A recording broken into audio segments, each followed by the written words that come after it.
2.5 years ago, one of the most legendary video game characters in pop culture made his big screen debut, Sonic the Hedgehog. Since the blue hedgehog wearing sneakers is already running towards his third movie appearance, it's about time to present you an original about Sonic the Hedgehog 3. In this original episode, you will learn everything about cast, crew, production, and theories regarding the plot, which so far is still largely unknown. Before we start, we would like to point out that there is an imminent risk of spoilers for Sonic the Hedgehog 1 and 2, and wish you lots of fun with our new video. Before moving on to the potential storyline of Part 3, after the events of 2020's Sonic the Hedgehog, the world is alright for Sonic, Maddie, and Tom for the moment, as Dr. Robotnik has been banished to a distant, mushroom-like planet through a portal ring.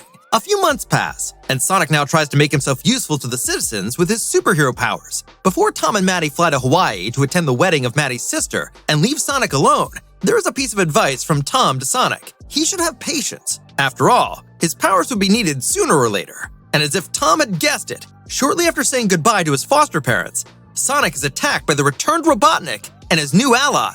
This is Knuckles, who, driven by the search for the Master Emerald, has sided with Robotnik. Except for him, all the members of his Echidna tribe are extinct. Thus, he sees it as his calling to come into possession of this ancient and powerful relic.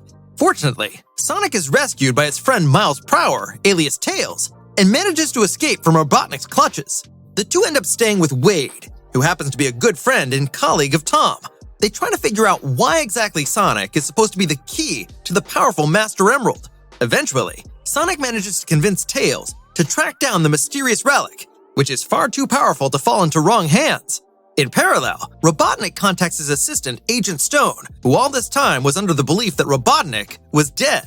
Likewise, Robotnik sets out to find the emerald, but of course not to help Knuckles, but to claim the stone's power for himself. Thanks to an old map from Sonic's mentor, Longclaw, and a compass, the heroes get even closer to the emerald. However, they are eventually located by both Robotnik and Knuckles and swept away by an avalanche. Sonic succeeds in contacting Tom in time, and so the two of them are saved at the very last second by a portal ring. In doing so, they burst into the midst of the wedding ceremony, which is not only embarrassing, but actually very dangerous. It turns out that not only the guests, but also Rachel's fiancé are in truth undercover agents of the GUN. They temporarily arrest Sonic, Tails, and Tom before they can finally be freed by the heroic efforts of Maddie. In the meantime, Robotnik and Knuckles find the emerald in an underwater temple, where the two finally face off again. During the combat, Robotnik secretly escapes with the emerald and absorbs its power. Now Knuckles also realizes that he was only being used by Robotnik, and so from now on, he joins Sonic and Tails in the fight against the evil doctor.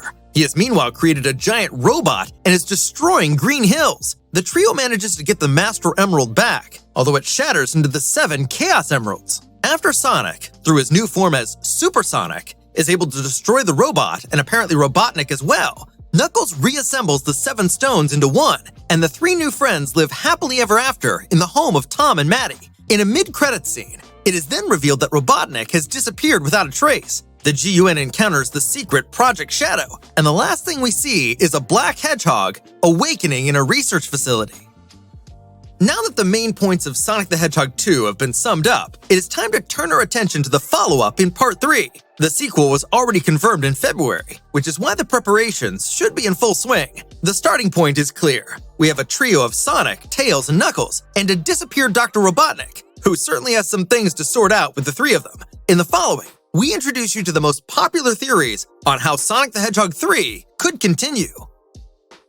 As was already hard to miss in the second part, we will meet Shadow the Hedgehog as the antagonist in the upcoming movie. As we already know thanks to a statement from director Jeff Fowler, the timeline of the movies is not based on the original sequence of the games. In terms of Shadow, this means that we will quite likely get to know the story of the gloomy character in more detail, and also delve a bit deeper into the overall narrative of the Sonic franchise. That would also mean that, at least in flashbacks, we get to meet Robotnik's grandfather Gerald and his granddaughter Maria. The granddaughter is, by the way, one of the few people Shadow is not hostile to. But let's go back to the beginning.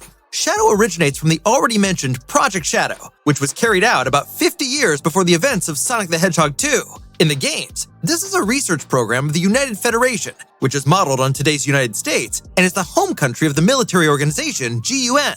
The final product of this experiment, which was led by Gerald, are 2 creatures that are almost immortal, BioLizard and Shadow the Hedgehog. However, after the creation of Shadow, the same-named project was scrapped due to its dangerous nature. Attempting to free Shadow, Maria Robotnik was shot by a GUN soldier, which in turn led her grandfather Gerald to become a villain who sought to destroy the world for revenge. He was ultimately executed on Prison Island, though before doing so, he implanted his quest for revenge into Shadow the Hedgehog. As a result, once Shadow is awakened, the world destruction plan that was programmed into him begins to take its course. At this point, we are just at the end of Sonic the Hedgehog 2, and so the theory that Shadow will be the main antagonist of the third movie is considered very feasible.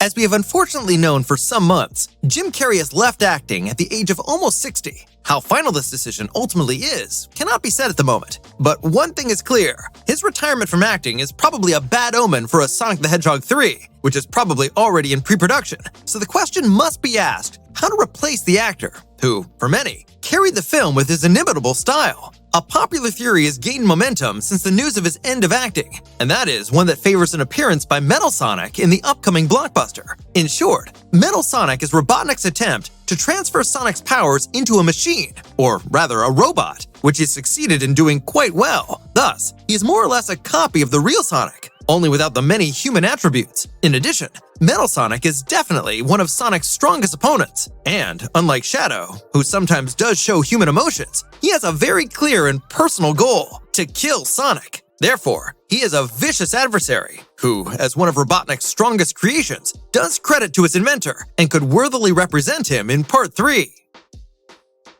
Besides Knuckles and Tails, a character from the games that is at least as well known is Amy Rose. She is not a villain, but rather a cheerful, positive, and energetic hedgehog girl who has a crush on Sonic. The first hints of her appearance in Sonic 3 came during a Q&A with screenwriters Patrick Casey and Josh Miller at the end of May.